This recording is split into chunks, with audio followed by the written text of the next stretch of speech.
আমি বাজারে বেরিয়ে দোকানদার সঙ্গে কথা বলতে পারমিশন নিতে হবে। কোন কোন কোথায় লেখা আছে? সাধারণত তো পঞ্চায়েত লড়ে লড়ে দিলীপ ঘোষ এমপি হয়েছে, এমএলএ হয়েছে, আমাকে আইন শেখাচ্ছে। আমিও আইন শেখাতে জানি। আইসি কত বড় চামচা হয়েছে আমি ওকে দেখছি কি করে সারা জীবন চাকরি করে। আইসিকে রাস্তায় আটকাবো, লোক দিয়ে রাস্তায় বেরোলে ওর গাড়ি আটকাবো, ওকে বার করে কাপড় খুলবো। দিলীপ ঘোষকে ও চেনে না এখনো, বাপের জন্মে দেখেনি তো, ভেবেছে চামচা বেলচা বালিচোর গরু চোরগুলোর মধ্যে নেতা ভেবেছে। ওকেই টার্গেট করবো আমি আগে, ওকে বলে দেবেন রাস্তায় না বেরোই, দিলীপ ঘোষ তোর প্যান্ট খুলে নেবে চোর চোর রাস্তা দাঁড় করিয়ে। আর পারলে আমার কাছে বিরুদ্ধে কমপ্লেন করবি ইলেকশন কমিশনে। আমি ভদ্র আছি বলে ওরা ভাবছে যা ইচ্ছা করে নেবে। ও মমতা ব্যানার্জি আসুক আর অভিষেকে আসুক, দিলীপ ঘোষ কিন্তু বর্ধমানে থাকবে, ওরা চলে যাবে। তোর কোন মা বাপ বাঁচায় সেটা আমি দেখব। আর এই আইসিকে আমি এখানে বলছি অন রেকর্ড, তোকে যদি প্যান্ট না খুলেছি পাবলিকের সামনে তাহলে আমাদের ঘর দিলীপ ঘোষ নয়।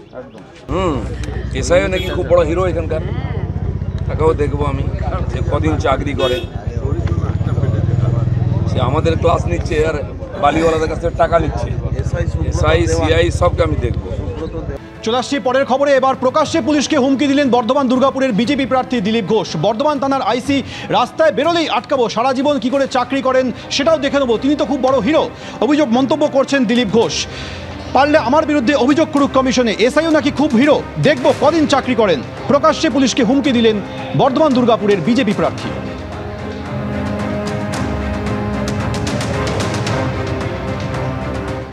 আমি বাজারে বেরিয়ে দোকানদার সঙ্গে কথা বলতে পারমিশন নিতে হবে।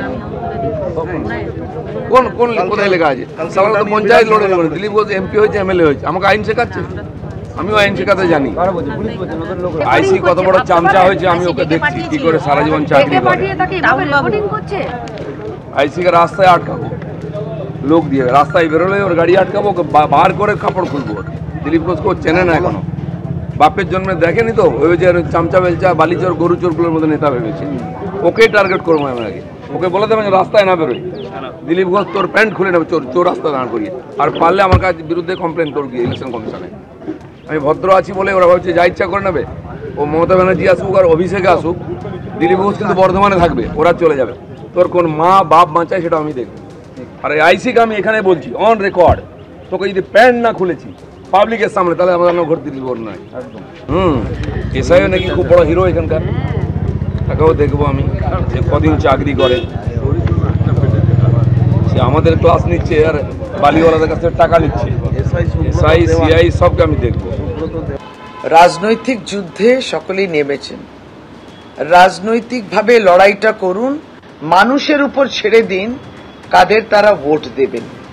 এই সমস্ত কথা বলে রাজনৈতিক ময়দানে নেমেছেন নাকি